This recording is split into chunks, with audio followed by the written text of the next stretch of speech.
Now, perhaps the most obvious and culturally pervasive mechanism for the undermining of biblical authority in our generation is the elevation of personal experience. These emotional encounters, these spiritual feelings, subjective testimony, and these mystical encounters to a position of authority that they believe is equal to or greater than the written word of Yahweh.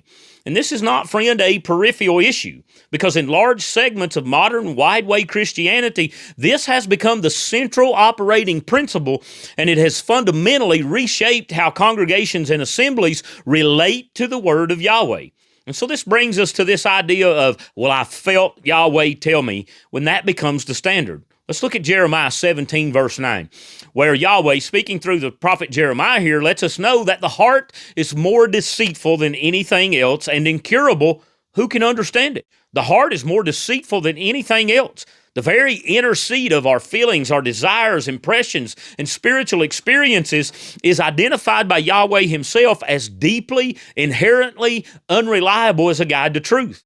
But what it does mean is that no experience, no matter how powerful or how sincere, carries sufficient authority to override, contradict, or supplement the word of Yahweh. And so when these subjective experiences of these individuals become the primary standard for elevating spiritual truth, the testing framework has already, friend, been turned upside down.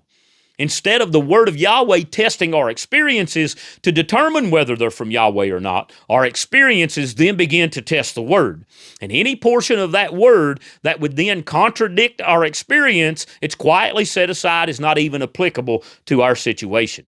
So now in these continuationist and these charismatic streams of modern wide-way Christianity, the elevation of experience over the word frequently manifests in the claim to these ongoing, binding, authoritative revelation that supplements the scripture. You know, these words from Yahweh, these prophetic declarations, these apostolic pronouncements and personal revelations that they believe carry divine authority equal to or derived from the same source as the full counsel of Scripture.